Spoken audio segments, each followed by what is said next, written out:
Hey everyone, welcome to Pop Culture in the Breakroom, the podcast where we take a quick breather from work or school and dive into everything that's buzzing in pop culture. Whether you're scrolling between meetings or sipping your coffee between classes, this is your little escape into the world of celebrity headlines, viral trends, and binge worthy TV shows. I'm Elizabeth, your host. Let's get into this week's Breakroom Buzz. First up, Bad Bunny. He's headlining the Super Bowl halftime show, and honestly, at this point, he has become more than just an artist. He is a brand.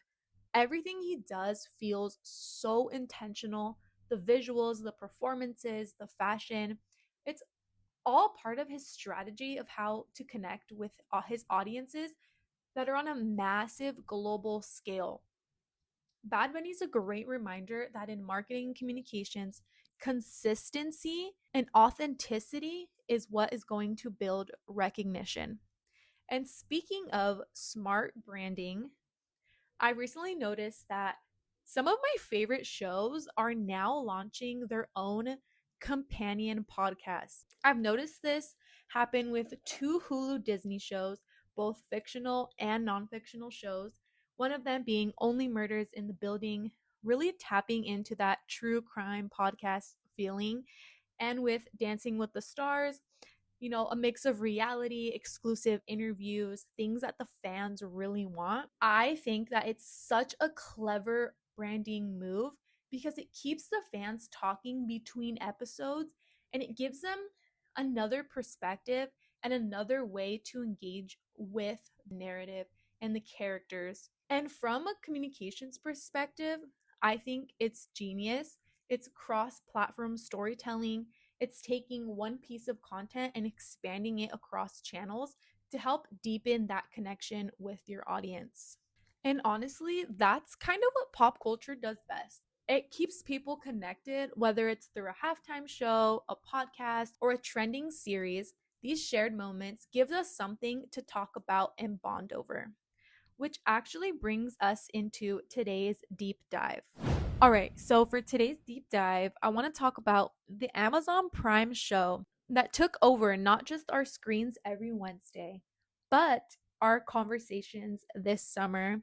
The show was The Summer I Turned Pretty, and this show became the thing me and my coworkers bonded over the entire summer. So every Thursday, we'd grab lunch or have a short coffee break just to debrief the newest episode. Honestly, it became a ritual every Thursday. And it was so funny because sometimes our weeks would get so stressful and we'd have very tight deadlines, but we always made time for our weekly Thursday, The Summer I Turned Pretty chats. And that ties into like the greater theme of today's podcast. It wasn't just fangirling over Team Conrad or Team Jeremiah, but it was honestly something bigger now that I reflect back on it. It was a way for me to connect with people who I might have not otherwise talked to. It's honestly all about networking in corporate America and building that small network based off of pop culture conversations honestly made me feel really comfortable in a professional setting because you're not answering extreme crazy icebreakers, you're not having those awkward conversations. It's also something that a lot of young professionals and students can relate to is being uncomfortable in professional settings because we've never been there before. This is our first time. So being able to connect with someone, whether it's a favorite sports team, whether it's a favorite TV show or a viral trend, I think that makes things a lot easier. So thank you, pop culture, for allowing me to build strong bonds in the corporate world. Obviously, not all of them were built off of pop culture gossip, but I would say a good handful of them were.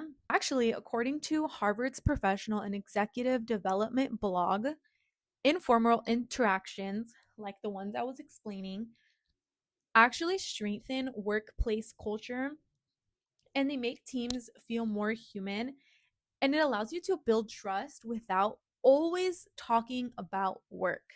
And I think that's what pop culture does so well. It really gives us that common language.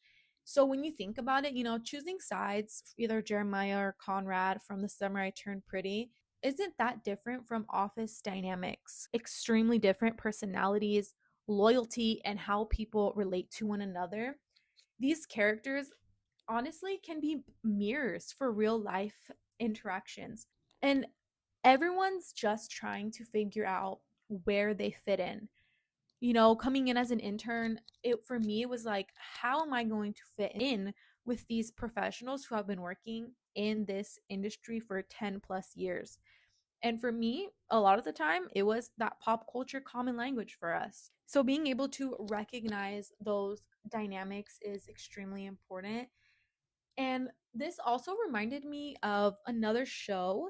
This may sound extremely dramatic when I say it. It's the show Gossip Girl. Like I said, extremely dramatic, but let me break it down for you.